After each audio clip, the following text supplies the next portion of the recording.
18:17. Justo parece el primero que aboga por su causa, pero viene su adversario y le descubre.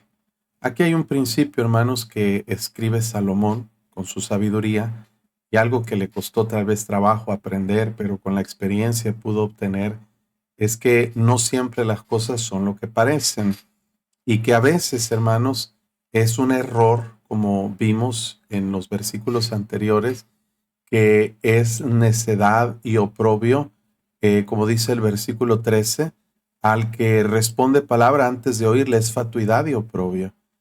Hay una relación con este asunto porque a veces cuando escuchamos un lado de la historia, hermanos, nos dejamos llevar por la información que se nos da y a veces podemos emitir un consejo, un juicio o una decisión en base a la información que tenemos de primera instancia.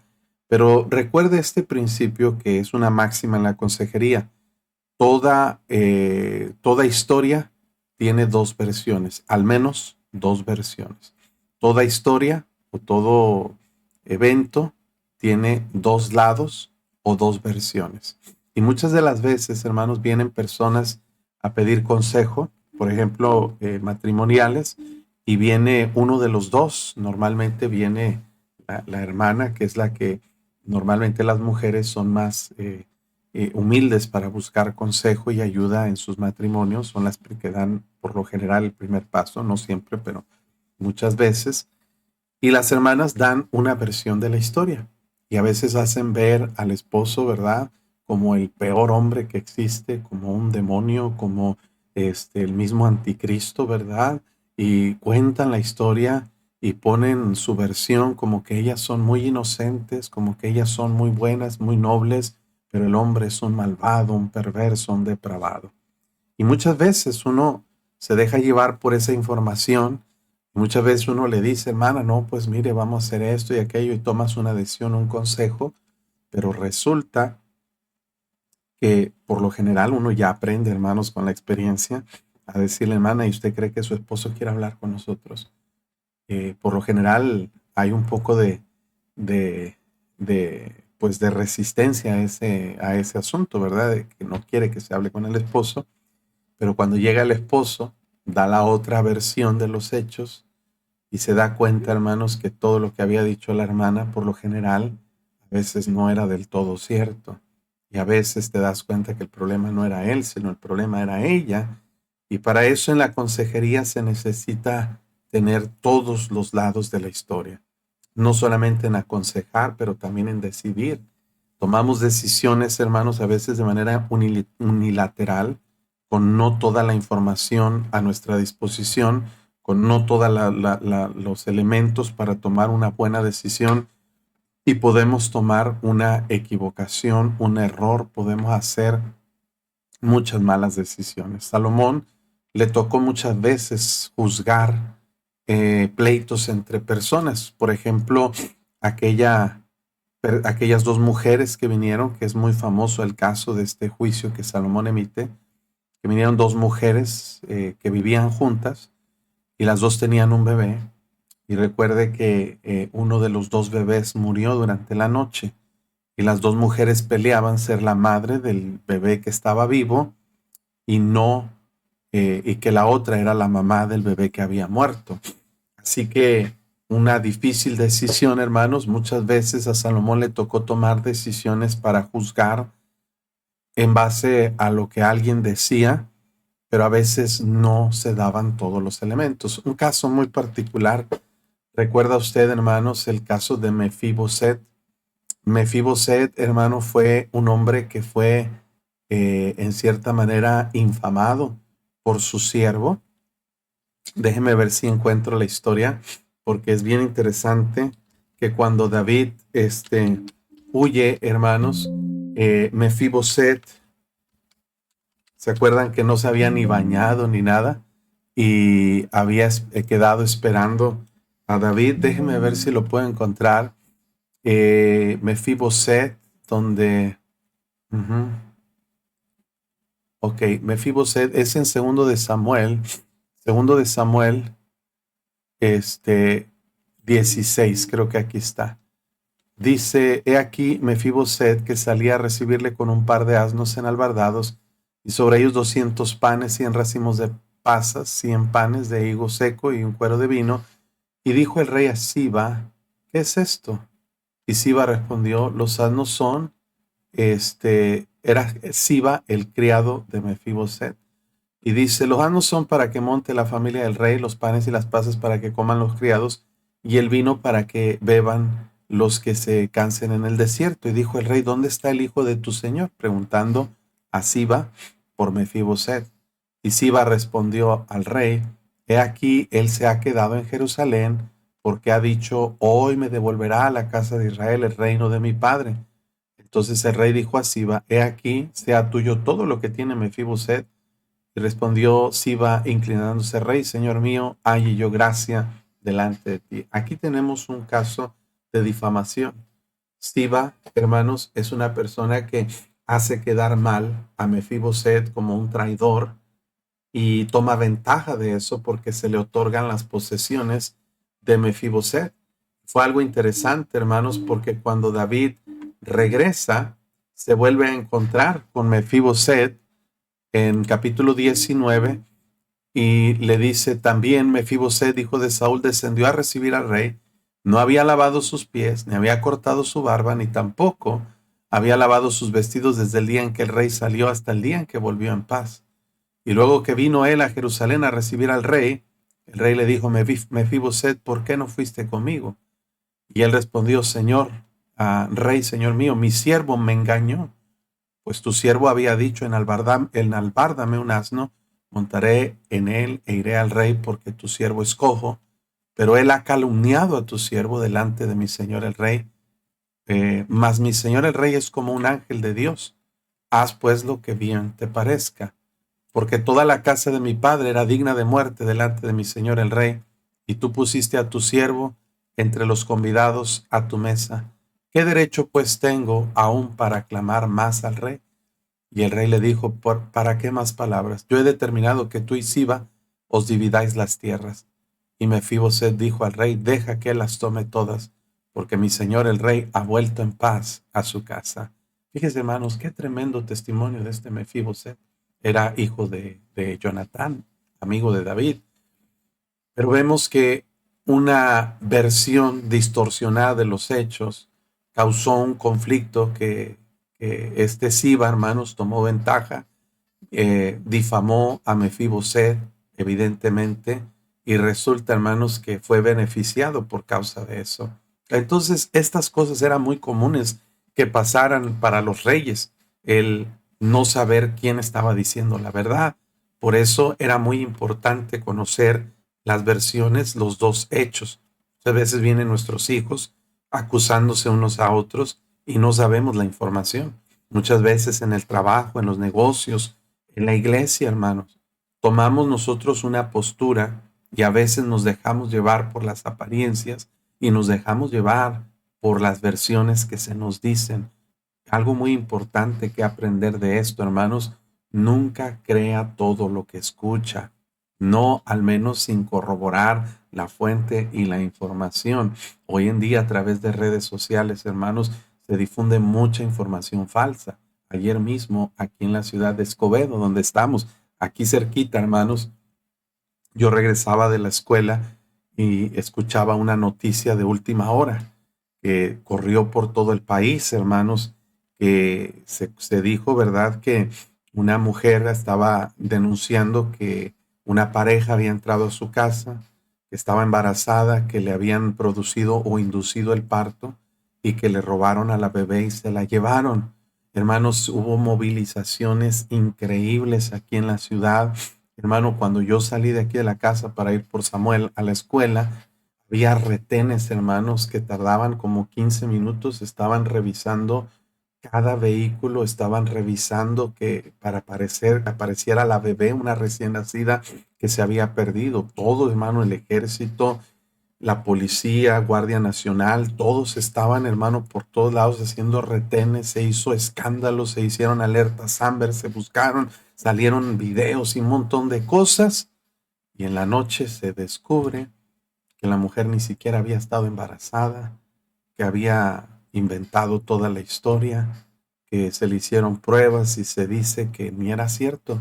Y pues ahí se difunde, no, pues falsa alarma.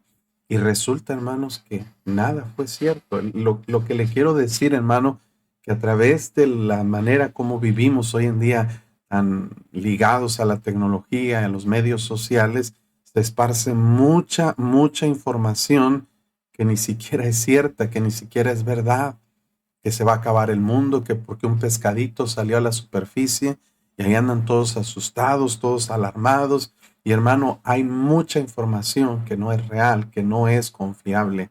Mucha información, hermanos, que realmente es fake news, le dicen, ¿verdad? Falsas noticias.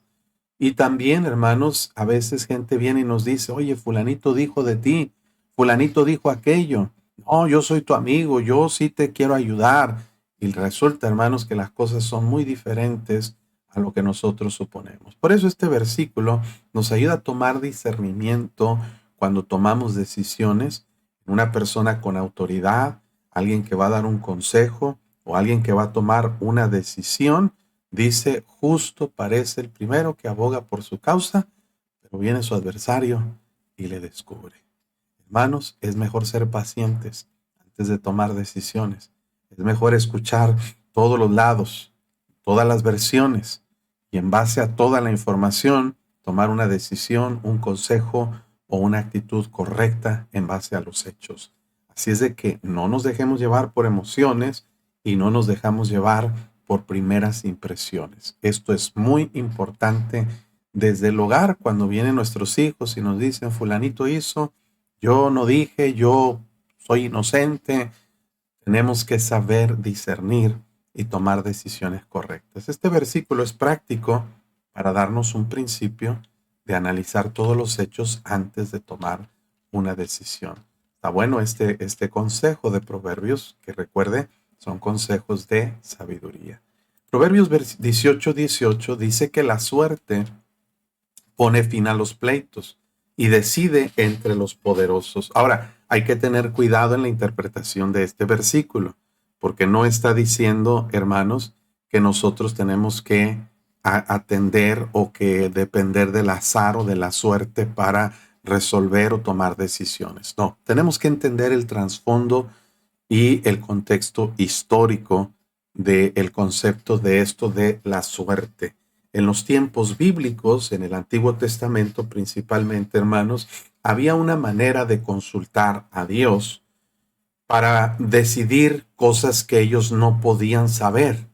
Había cosas que no había manera de saber, de descubrir, y había un recurso que en la Biblia se establece y que Dios mismo tiene para con el pueblo de Israel.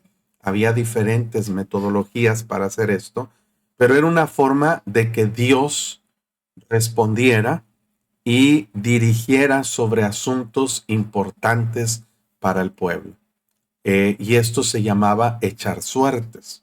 Ahora, en un contexto bíblico y correcto, había diferentes metodologías. Una de ellas era el Urim y Tumim.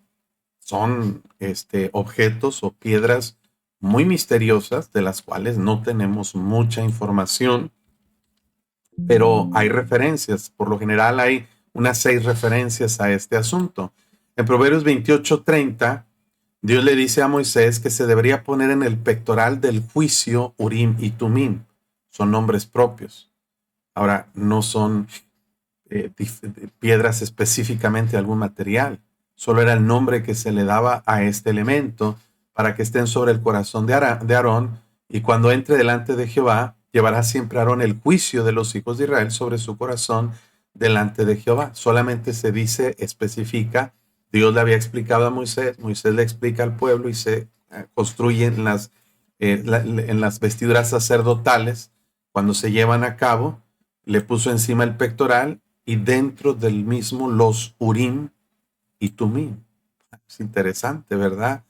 En número 27-21 dice que el sacerdote pondrá delante del sacerdote Eleazar y le consultará por el juicio del Urim delante de Jehová. Por el dicho de él saldrán y por el dicho de él entrarán él y todos los hijos de Israel con toda la congregación. Tenemos ahí la presencia del Urim y Tumim para tomar decisiones. En Deuteronomio 33:8, a Leví dijo, tu Tumim y tu Urim sean para tu varón piadoso, a quien probaste en Mashá, las aguas de la rencilla, con quien contendiste en las aguas de Meriba. Fíjense, hermanos. Primero de Samuel 28:6 dice que consultó Saúl a Jehová, pero Jehová no le respondió ni por sueños, ni por Urim, ni por profetas. Interesante, ¿verdad?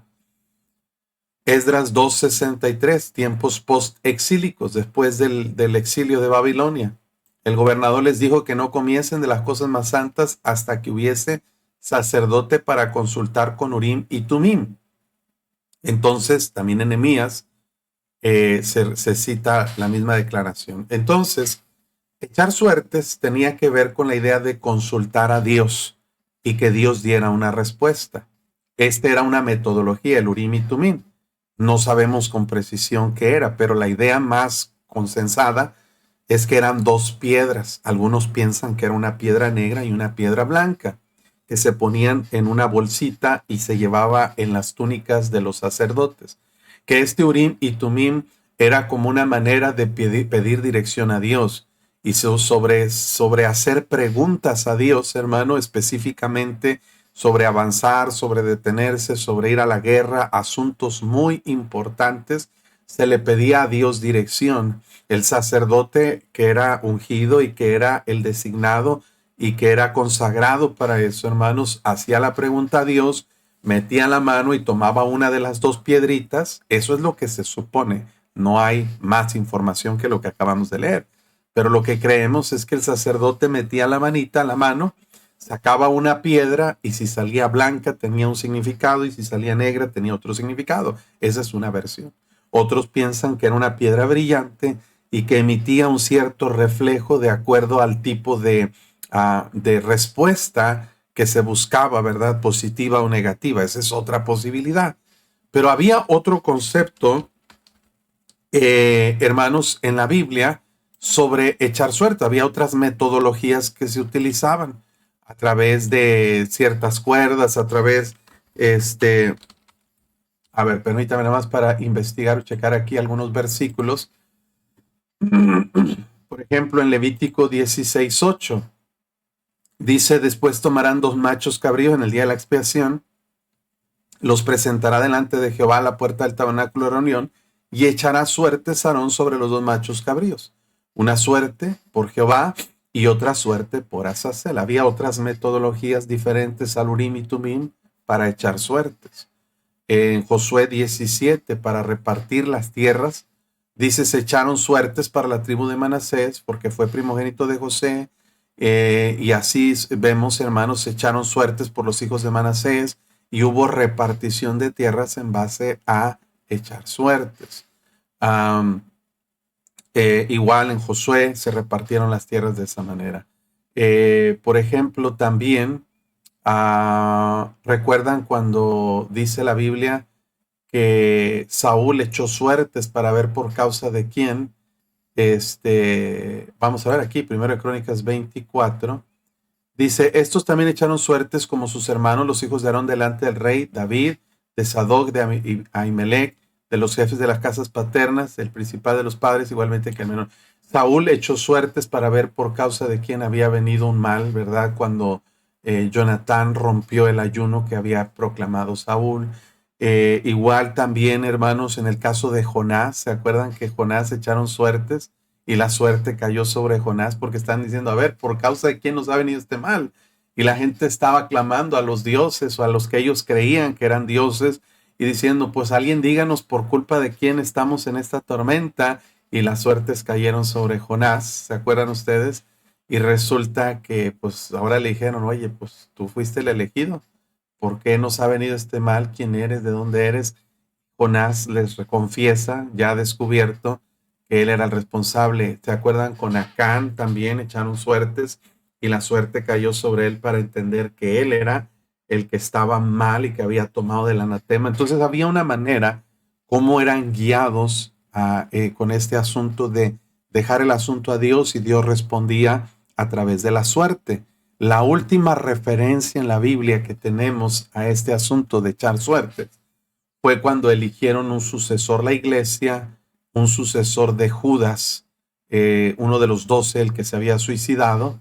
Echaron suertes, dice la Biblia, y la suerte cayó sobre Matías y fue contado con los 11 apóstoles. Ahora, esto no es un método actual, funcional para la iglesia.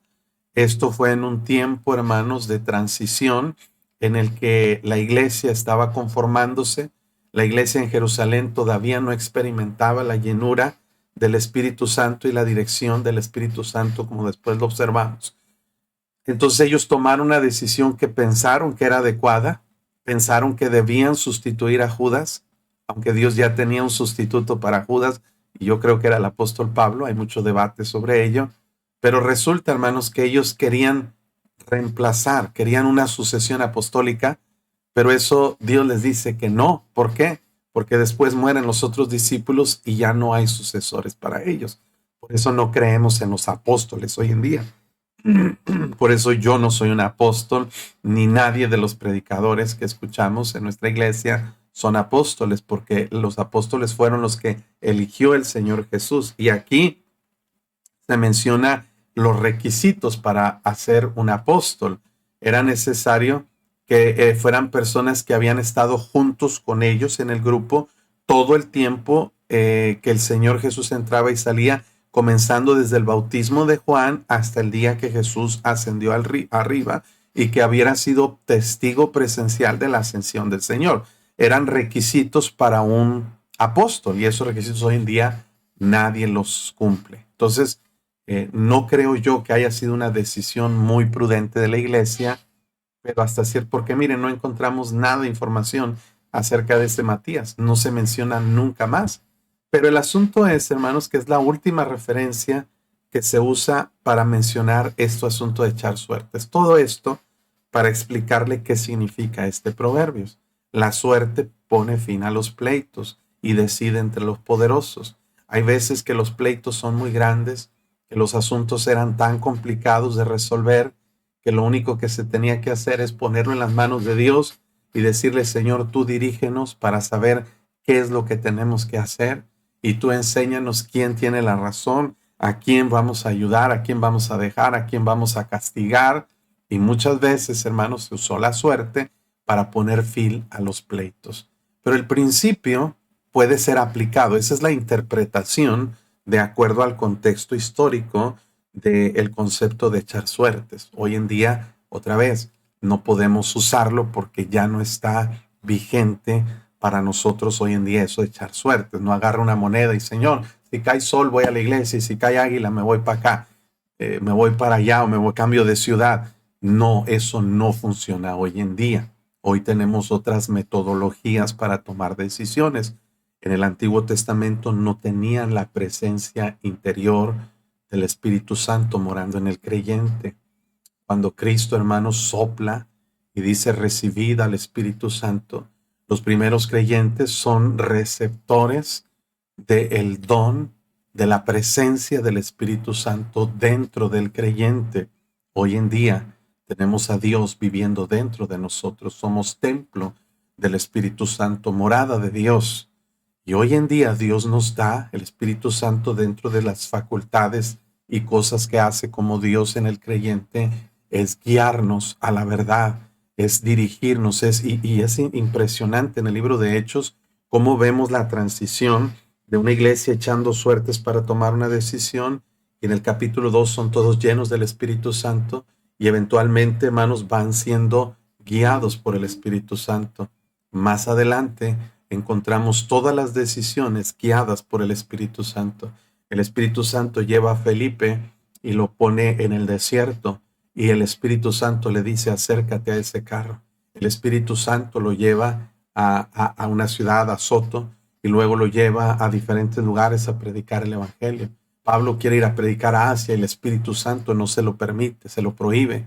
Quiere ir a Bitinia, el Espíritu Santo no se lo permite.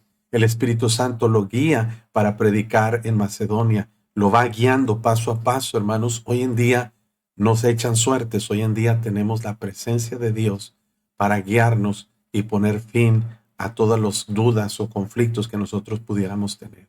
Entonces, una manera que podemos aplicar este proverbio a nuestra vida es dejar las cosas en las manos de Dios y pedir sabiduría para tomar decisiones y para poder hacer juicio correcto en todas las áreas de nuestra vida. La suerte pone fin a los pleitos y decide, dice la Biblia, entre los poderosos. Podemos buscar la ayuda de Dios, la dirección de Él para tomar decisiones importantes en nuestra vida. Pedirle al Espíritu Santo que nos guíe.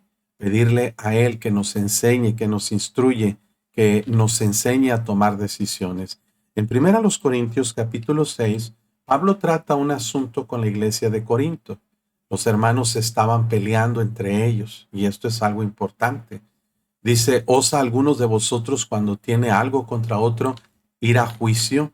Y les voy a quitar esta imagen. Perdón.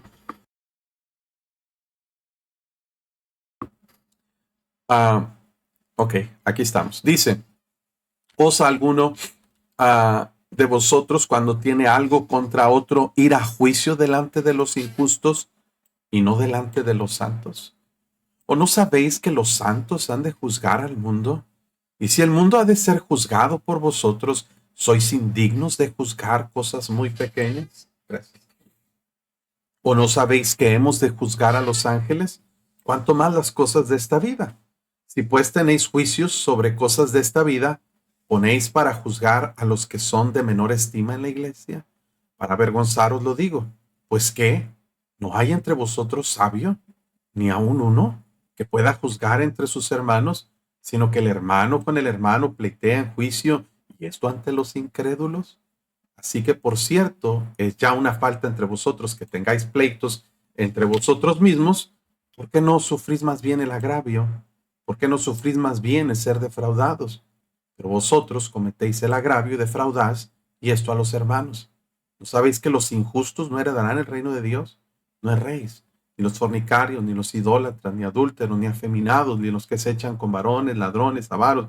Y esto es alguno. Entonces, el principio que Pablo le está diciendo a la iglesia, hermanos, ustedes se andan peleando en tribunales, tenían pleitos legales, demandas entre unos y otros de la misma iglesia, y Pablo les enseña una visión sobre el futuro. Hermanos, un día Cristo va a venir a reinar en este mundo. Y cuando Cristo reine, Él va a poner cristianos, Él va a poner hijos suyos a reinar juntamente con Él. Los que reciban facultad durante el reino milenial. Hermanos, cada uno de nosotros que fuimos fieles, que servimos al Señor y que Dios nos encuentra fieles para participar en su reino, nos va a poner en posiciones de autoridad. Eso es bíblico y está enseñado claramente. Reinaremos con Él. Entonces Dios dice a través de Pablo, si un día vamos a tener esas posiciones para juzgar, ¿por qué no empezamos a practicar el tener discernimiento, juicio, el poder buscar el consejo de Dios para resolver los asuntos entre nosotros desde aquí mismo en la tierra? O sea, qué vergonzoso que dos hermanos se anden peleando y que tengan que ir a tribunales legales. A veces es necesario. Yo no digo que sea malo. Para eso están las autoridades. Y no es malo que usted vaya y ponga una denuncia. Y no es malo que usted ponga el asunto en manos de la autoridad. Pero el ideal que Pablo dice a la iglesia sería mejor que ustedes se pudieran poner de acuerdo aquí y pudieran usar del discernimiento y la dirección de Dios para resolver sus problemas personales, sus problemas legales. Les digo, no es un mandamiento, pero es un ideal que Pablo le enseña a la iglesia que reflejaría madurez espiritual en ellos. Pero el problema de la carnalidad es que había contiendas y había pleitos legales que se estaban saliendo de control y estaban yéndose ante tribunales terrenales y habían descartado la posibilidad de resolver los conflictos entre ellos. El principio de este versículo es que si somos sabios, podemos buscar la dirección de Dios para poner fin a cualquier conflicto, poder resolver y decidir cosas importantes en nuestra vida y para la vida de otros. Necesitamos la dirección de Dios. Este proverbio pues tiene que ser explicado para ser entendido, yo creo. Versículo 19 nos habla también de conflictos. Y dice este versículo que el hermano ofendido, creo que quité los versículos, ahí está, el hermano ofendido es más tenaz que una ciudad fuerte, y las contiendas de los hermanos son como cerrojos de alcázar. Es una declaración en un paralelismo extendido, sintético, que nos enseña, hermanos, no un contraste entre dos cosas diferentes, sino complementa una declaración acerca de las ofensas y las contiendas. Vemos aquí, hermanos, unas metáforas bien aplicadas y enseñadas. Las metáforas es cuando se usa una figura o un simbolismo para comparar o más bien aseverar que un principio o algo, una acción es igual que ello, aunque no tiene nada que ver. Dice, el hermano ofendido es más tenaz que una ciudad fuerte. Piense en estas comparaciones que se están haciendo. La palabra tenaz significa algo fuerte, impenetrable, algo difícil de superar. Dice ahí que el hermano ofendido es más tenaz que una ciudad fuerte. Entonces, hermanos, imagine usted las ciudades en los tiempos antiguos, su defensa más grande eran sus murallas. Y entre más gruesas y más altas fueran sus murallas, eran consideradas como fortalezas o como ciudades fuertes. Dice la Biblia, hermanos, que cuando un hermano se ofende, bueno, levanta muros en su vida que son más difíciles de superar o de resolver o de poder penetrar, de poder ingresar al corazón de esa persona que una ciudad fuerte. Y luego dice las contiendas de los hermanos, dice ahí, son como cerrojos de alcázar. Les he mencionado que el alcázar era algo parecido a un castillo o a una ciudadela pequeña donde vivían los príncipes. Los alcázar eran protegidos por murallas y esas murallas tenían puertas muy, muy fuertes, muy gruesas, muy pesadas, que protegían el paso hacia ella. En caso de una invasión, el alcázar era un pequeño castillo, fortaleza, donde se podían resguardar, y la clave de esa fortaleza estaba en los cerrojos que utilizaban para sellar la puerta. Los cerrojos de alcázar debían ser muy sofisticados, muy resistentes, muy difíciles de entrar. Entonces, cuando la analogía que se está usando nos enseña lo difícil, casi imposible que puede ser tener una relación entre dos hermanos cuando hay ofensas y cuando hay contiendas o pleitos. Las ofensas se pueden dar por muchas razones, con o sin intención de alguna de las partes, por malentendidos, por palabras, por comentarios mal interpretados, por un montón de circunstancias. Y es algo, hermanos, que sucede en todas las relaciones. En las iglesias hay muchos ofendidos. ¿Por qué, hermano? Porque yo entiendo que el pastor me está echando todo el mensaje a mí. Mire, algo que debe quitarse ya de su mente es la idea de sentirse ofendido por las predicaciones. Bueno, hay pastores carnales que sí predican de una manera muy inapropiada y obviamente sí están agrediendo o atacando a una persona. Eso ya es más que evidente. Pero cuando alguien predica la palabra de Dios, hermanos, muy, muy fácilmente dicen que la verdad no peca, pero incomoda. Es muy fácil que alguien se sienta agraviado, aludido u ofendido por un mensaje. Hace unas semanas atrás, yo le pregunté a los hermanos de la iglesia, hermanos, con sinceridad, díganme, ¿cuántos de ustedes en algún momento que ustedes han estado escuchando predicación, en algún momento ustedes han sentido que el mensaje es para ustedes? ¿Se han sentido aludidos como diciendo, esto es para mí? Levante la mano. Todos, sin excepción, levantaron la mano. Dije, bueno, eso quiere decir que sí estoy haciendo mi trabajo bien, porque si yo predico algo y nadie se siente identificado y nadie se siente aludido, pues entonces no estoy dándome a explicar bien, no me estoy dando a entender y no estoy haciendo bien mi trabajo.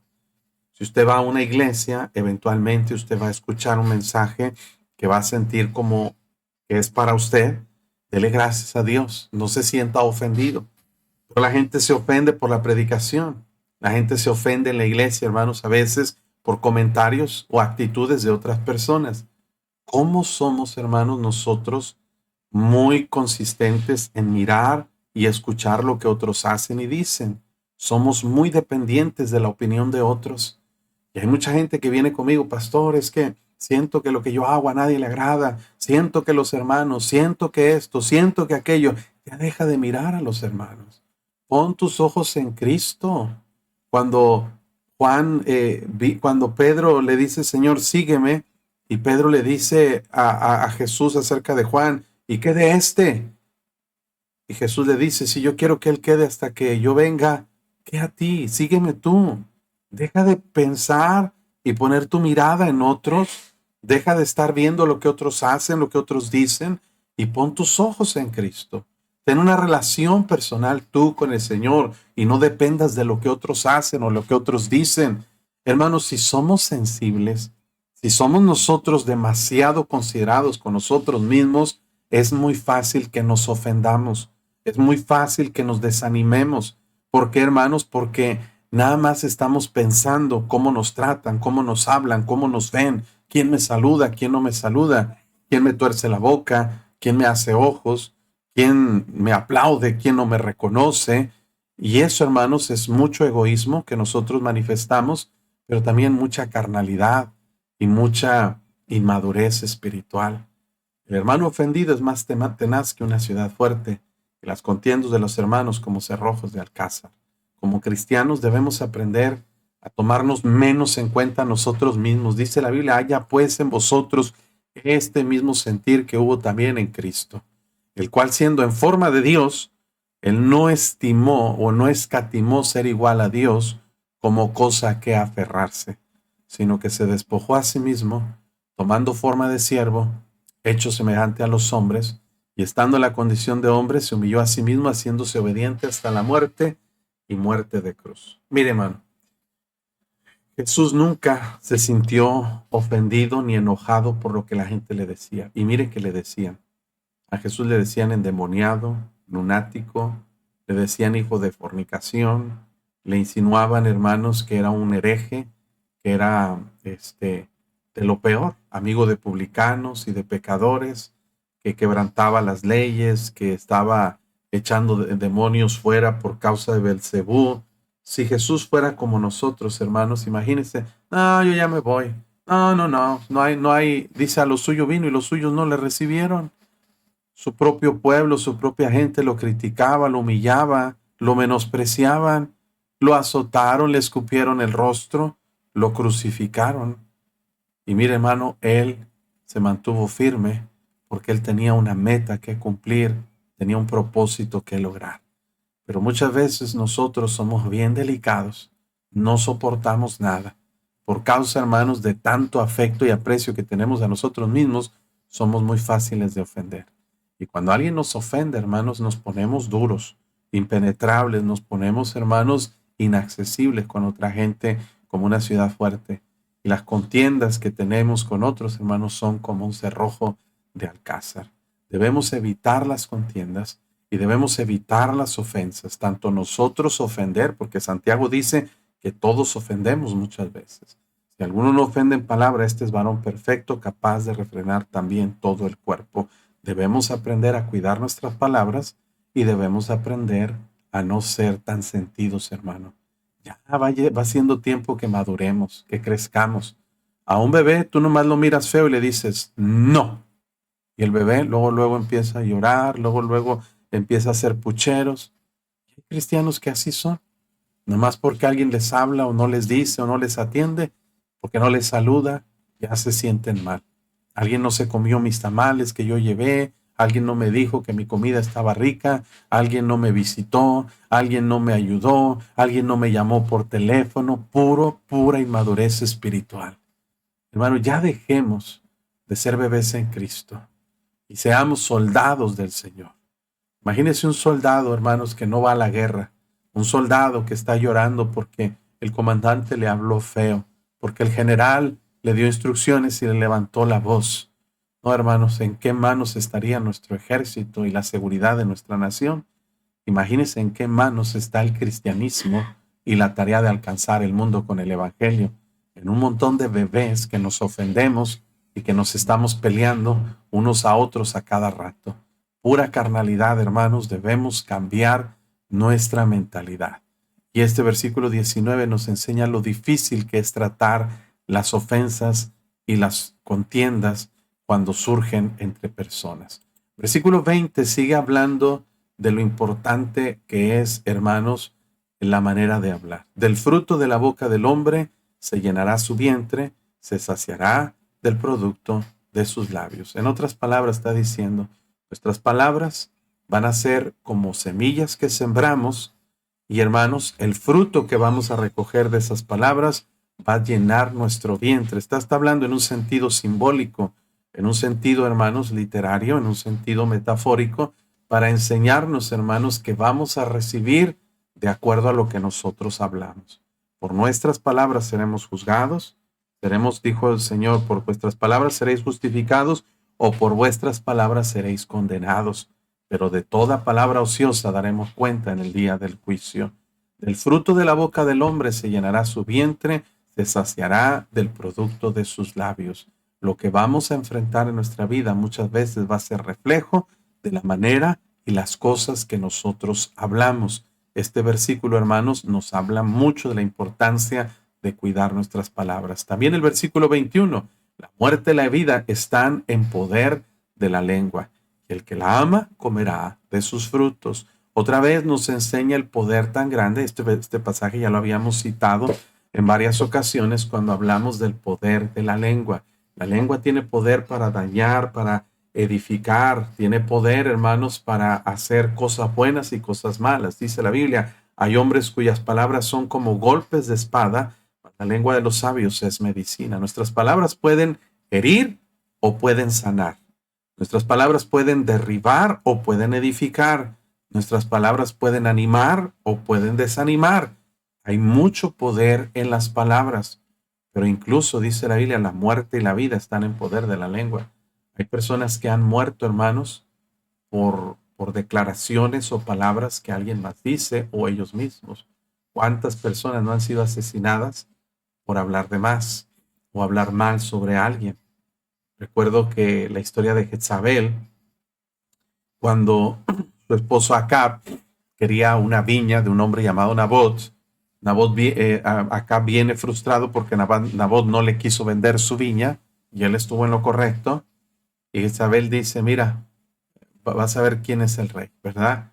Y Jezabel manda a hombres perversos que den mal testimonio en contra de Nabot para que lo mataran y lo apedrearan por falsas acusaciones.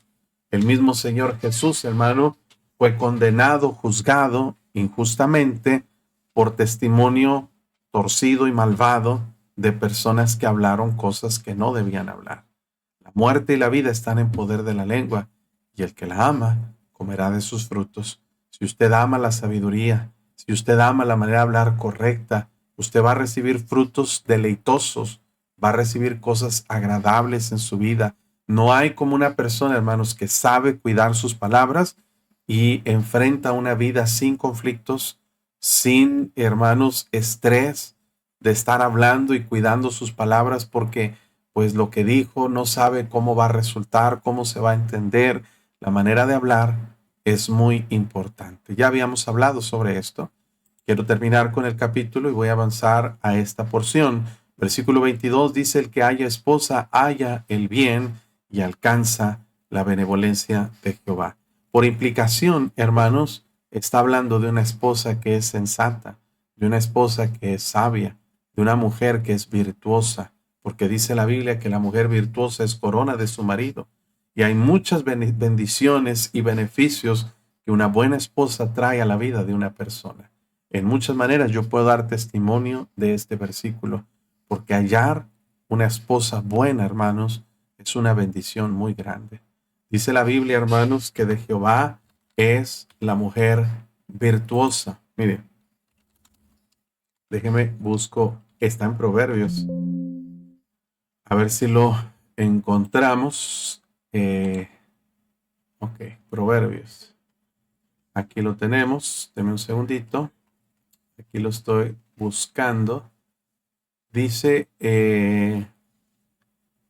ajá, sí, 19:14, justamente lo vamos a ver en estos días siguientes. La casa y las riquezas son herencia de los padres, mas de Jehová la mujer prudente.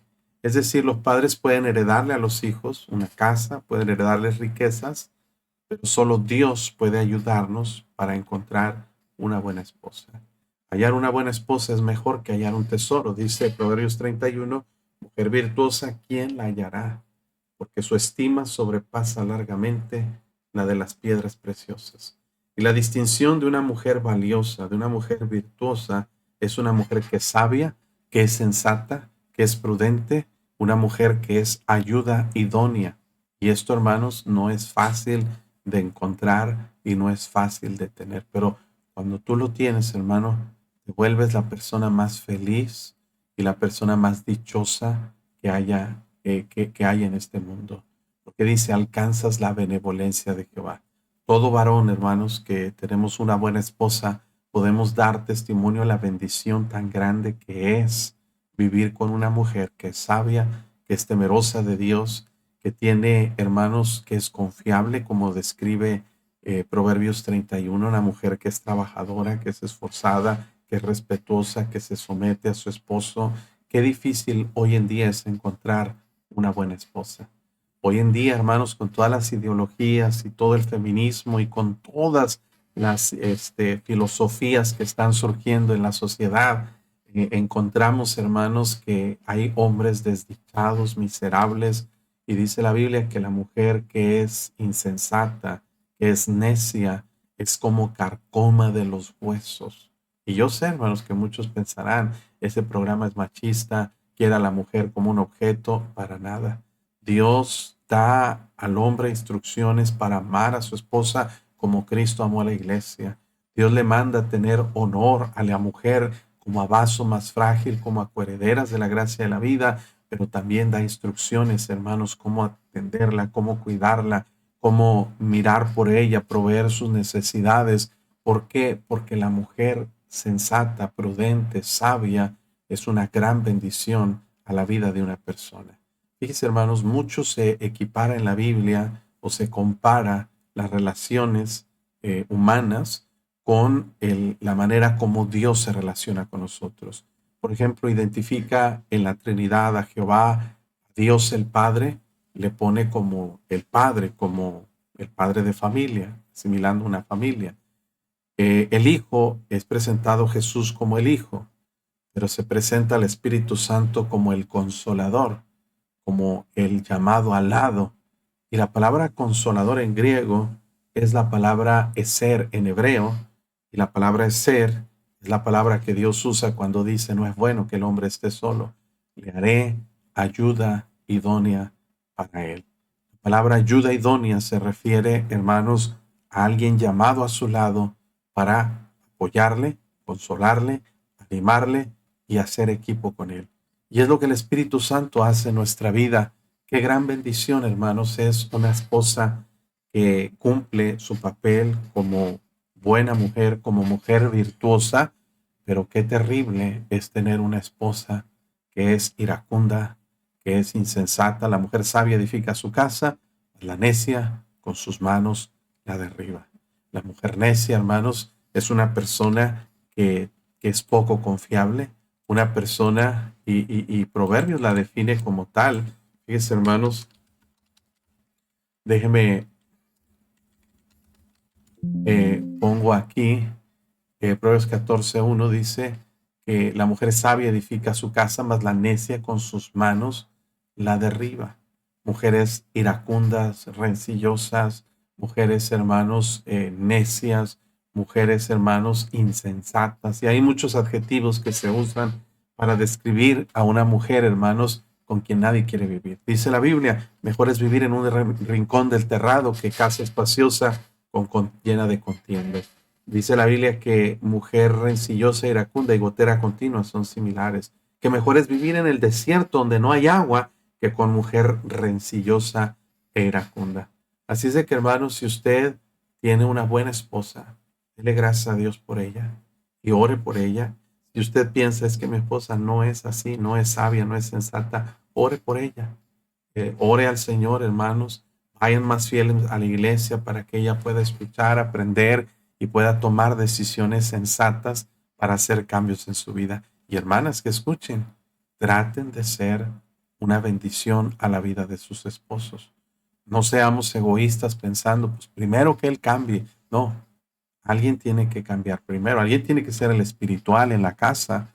Y muchas veces son las mujeres las que tienen más facilidad para empezar a vivir una vida cristiana irreprensible para el Señor. Proverbios 18:23 dice que el pobre habla con ruegos, mas el rico responde con durezas. Es una declaración, hermanos, hasta cierto punto, que nos muestra actitudes de la gente que a veces se toman con relación a la capacidad económica o financiera que tienen. Hay personas que creen que porque tienen dinero pueden ser duros, pueden ser en su trato arrogantes, pueden ser prepotentes con otras personas y suele suceder de esa manera. La gente a veces supone que la cantidad de dinero que tienen les añade o es lo que les da un valor como seres humanos. Y esto no debería ser así, hermanos. No debería haber gente que piensa que porque tiene dinero, preparación, estudios, ciertas condiciones, características, son o tienen más derechos o tienen más potencial o tienen más valor que otras personas. Fíjense, hermanos, es bien interesante. Hay regiones aquí en Monterrey que son de un nivel socioeconómico muy alto. Por ejemplo, aquí en el área metropolitana está la ciudad de San Pedro Garza García. Es la ciudad con el ingreso per cápita más alto en toda Latinoamérica. Es decir, que la gente más rica de toda Latinoamérica vive aquí en San Pedro Garza García. En promedio, la gente recibe mucho, mucho dinero. Ahí vive gente de mucho dinero. Tú vas a esa zona, hermanos, y es muy común que en las plazas comerciales, porque a veces uno también le gusta ir para allá nomás para ver cómo son los centros comerciales de los ricos, ¿verdad? Pero en esos lugares, hermanos, encuentras mucha arrogancia, mucha prepotencia.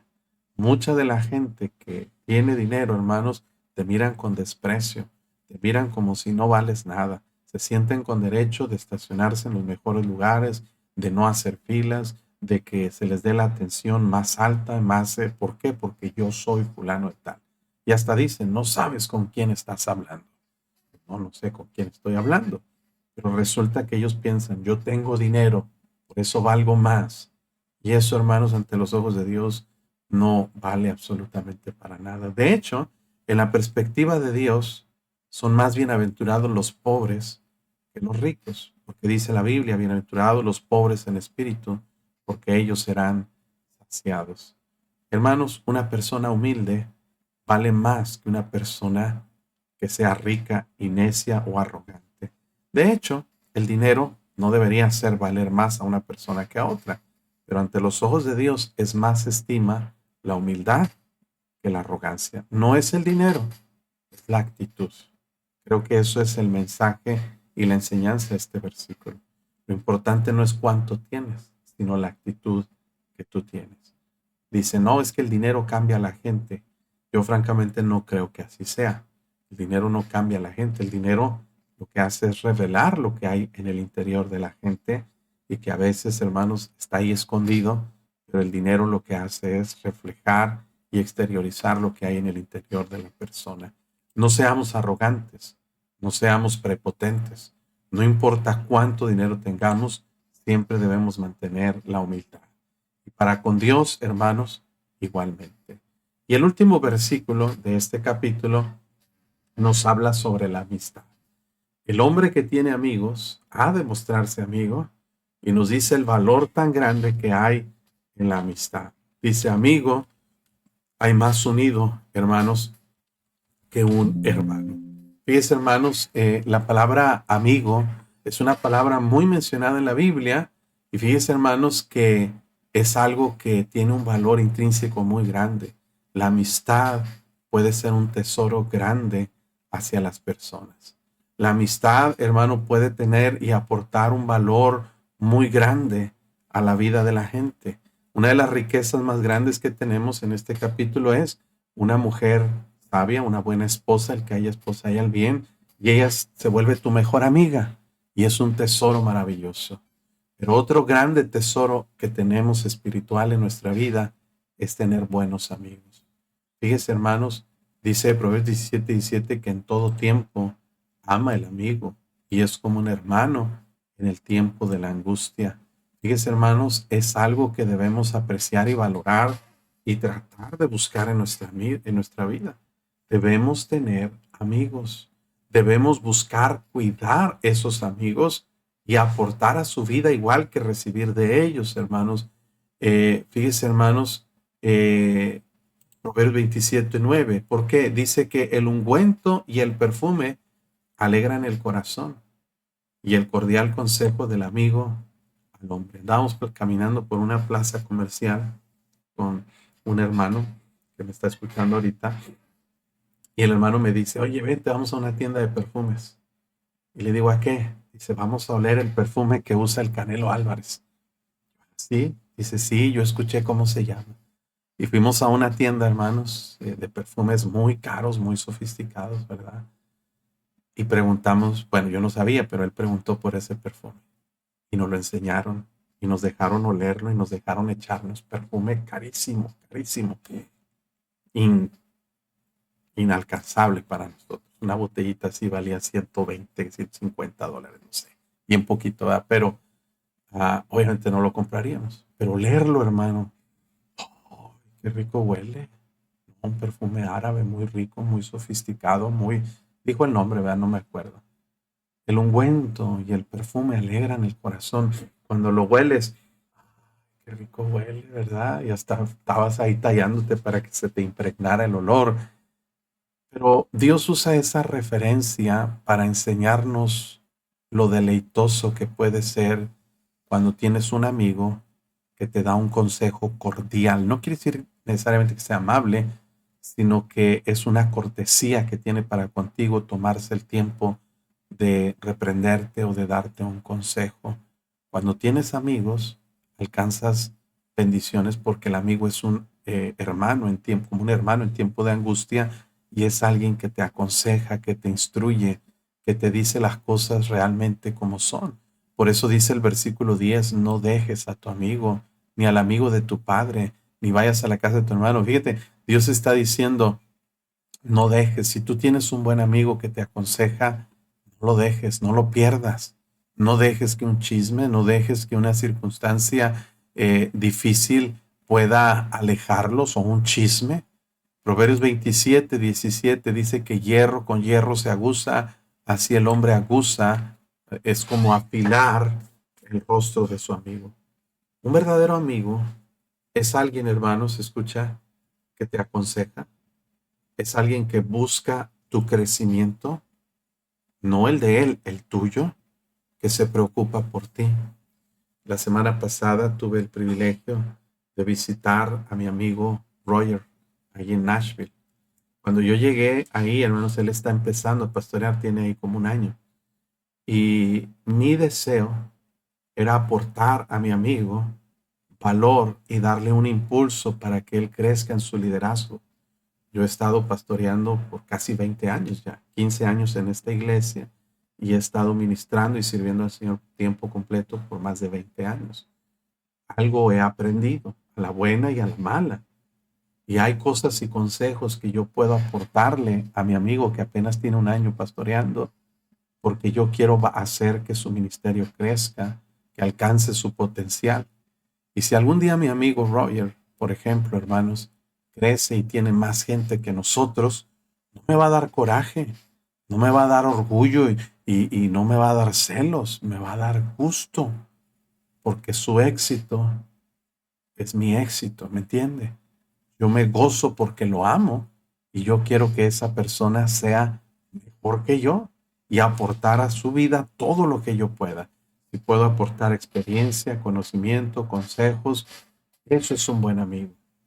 Jesús habló, hermanos, justamente sobre ese principio y le dijo a los discípulos que ninguno tiene mayor amor que este, que uno ponga su vida por sus amigos.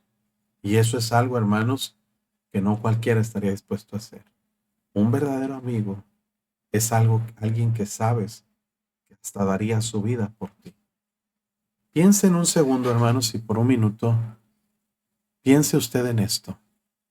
¿Hay alguien que usted conozca en su vida que tú dices, él daría su vida por mí?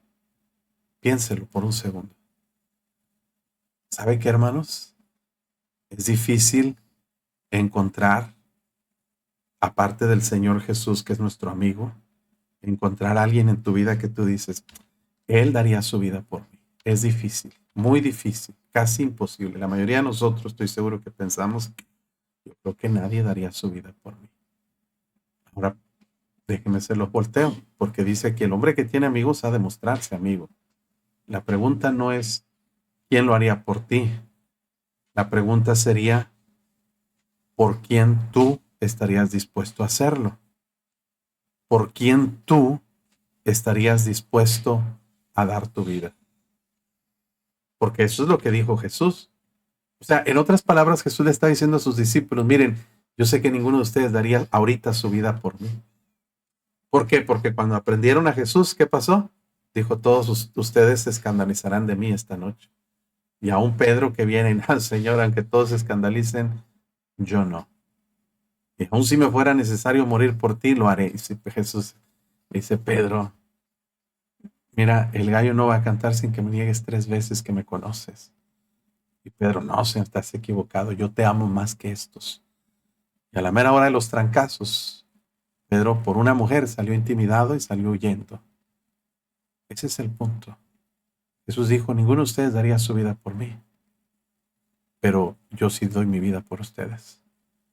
Jesús dijo, ninguno tiene mayor amor que este, que uno ponga su vida por sus hermanos. Y Él puso su vida por nosotros, aunque nosotros no estaríamos muchas veces dispuestos a nuestra vida. No, sí, pastor, yo sí daría mi vida por Jesús. Mira, primero ve a la iglesia, hermano. Primero deja de llegar tarde. Primero ve a ganar almas y luego piensas en dar tu vida. Porque somos puro labio, puro cuento. No, yo daría mi vida por el Señor. No das ni 10 minutos para leer tu Biblia y pasar tu vida. Por favor, no seamos hipócritas, ni seamos falsos y mentirosos. La verdad es que la mayoría de nosotros no daríamos nuestra vida por el Señor. A la mera hora de las presiones y el estrés, lo abandonamos y le traicionamos. Pero Él puso su vida por nosotros. Dice la Biblia, así debemos poner nuestra vida por nuestros amigos. Entonces, hermanos, piense usted en esto. Y antes de frustrarse y decir, yo no tengo amigos, pues dice la Biblia, mejor tú muéstrate como amigo. El hombre que tiene amigos ha de mostrarse amigo. Tal vez tú no puedes controlar quién es tu amigo, pero tú puedes controlar de quién tú vas a ser amigo. Y eso es otro canto, ¿verdad? Otro asunto. Porque cuando tú te muestras amigo, ofreces amistad y los beneficios de ser amigo de otros, más fácilmente vas a poder encontrar amigos en tu vida. No podemos ofrecer lo que no damos. Para recibir tenemos que dar. El sentido de este versículo es, bueno, ¿quieres tener amigos? Empieza tú por ser amigo de otros. Y antes de vivir decepcionado y frustrado de la vida, piensa cuánto tú has sembrado para tener verdaderos amigos. Creo que uno de los tesoros más grandes en la vida cristiana es, obviamente, la salvación. Tener tener una buena esposa, creo yo, es muy importante. Tener un buen pastor en tu vida que te guía, un mentor. Y número 4, tener buenos amigos. Yo soy bendecido, hermanos, de tener buenos amigos en mi vida. No sé si ellos darían su vida por mí, pero hay una buena lista de personas por las cuales yo digo, yo sí daría mi vida por ellos. Siento que su valor y su vida valen tanto para mí, aún más que mi propia vida. Y mire que sé lo que estoy diciendo. Así es de que el hombre que tiene amigos ha de mostrarse amigo, y amigo hay más unido que un hermano. Hasta aquí llegamos con la meditación y terminamos también con el capítulo 18 del libro de Proverbios.